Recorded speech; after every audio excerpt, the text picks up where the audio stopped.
U.S. dependence on foreign oil fell below 50% last year for the first time in more than a decade. The Energy Department credits a weak economy and more fuel-efficient vehicles. The new data could undercut efforts by Republicans to expand offshore drilling. Time to let the Willis watchdogs out. Larry Wingett is the author of Shut Up, Stop Whining, and Get a Life. Alex Charfen is the CEO of the Charfen Institute. And Paul Westcott is the host of White House Brief. Paul, what do you make of this? Does this mean we don't have to drill, baby, drill? That's right. We don't need to drill. We don't even need oil anymore. What the heck? Let's throw it all out. Now, are you kidding me? Come on. It's a weak economy. That's the only thing driving this. What was there? 5 Nissan Leafs sold in January? I mean, this is a joke stat coming out of the Department of Energy. The bottom line is we need to drill more. We need to look for more sources of energy and look for alternative fuels, but make sure the market is driving it, not the government. Alex, what do you say? I agree. The reality here is that there is not enough money for people to go out and buy gas. It's not that we really improved so much. It's just that people can't afford it as much. Maybe people are carpooling more, and we still need alternatives for what we're doing today. Larry, I don't know about you, but I'm riding my bicycle all the time. I'm not riding a bike yet. You know, this is just a good news, bad news. It's a good news, bad news joke. You know, the good news is you're losing weight. The bad news is you got cancer. It's it's the same thing. The good news is our dependency on foreign oil is down, but the bad news is the economy's in the toilet. Unemployment's still at 9%.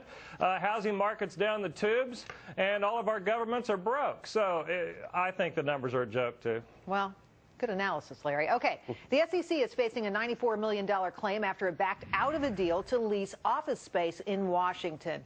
Now, the SEC signed the 10-year deal last year after it anticipated it would need room for more employees to implement Dodd-Frank, but then they didn't get enough funding from Congress to follow through. Larry? You know, I just can't imagine this happening. How does any government agency...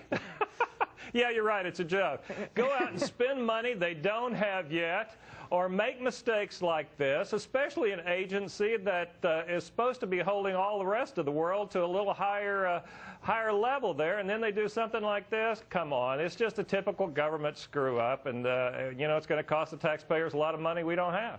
Yeah, we're gonna end up paying for it. We're not going to negotiate it like a private company would. We're just going to say, oh, I guess we'll just have to pay it. The taxpayers will have to take care of it. And the scariest part about this is the one that rises to the top. Imagine all the stories, the horror stories, billions and billions of dollars we don't even know about. I mean, it's a horrible Pandora box once you look into it. Alex, it's just a few $1 million. Why is everybody so darn upset? At the end of the day, why don't you ask permission first, then go sign the lease? The challenge here is, in today's real estate economy, the last thing we need is our government tying up lease space that somebody else could be using. And now, who's going to pay the bill? We are, as always. Okay. USA Today reporting on a new trend: couples living together but not getting married. The census says unmarried couples made up 12% of U.S. households last year, up 25% from 2000. All right, Paul, you're about to get married, so why are you doing that? Well, I'm both sides of the trend right now. I mean, I'm living with her, and we're going to be getting married. I mean, at the end of this, it's all a matter of if you want to get married. It can't be about the money. It can't be about the financial. You'll find the money if you need to. It has to be about whether you actually want to make that commitment or not. That's my say on it, and I hope my fiance is watching, so because that's the right answer, now right? You it's are about such love. Good grief. All right, enough of that. Alex, what do you say? You know, I think that there's a percentage increase here, and maybe part of it's the economy, part of it maybe is just the progression of society and where we're going. At the end of the day, I'm married, I live with my wife, I'm happy to do so, and I think that is the right answer. I'm going to go with Paul and support marriage since I live with my wife. All right, progression of society, Larry, what do you say? I think these numbers are great news. I think marriage should be down and living together should be up. You don't know anybody and shouldn't get married until you live with them anyway. And we would feel a whole lot better about ourselves as a society if we lived together instead of getting married in order to cut down on the divorce rate. If the divorce rate went down, we'd go, oh, look at us. We're so much better at this. When the reality is just not as many people are getting married.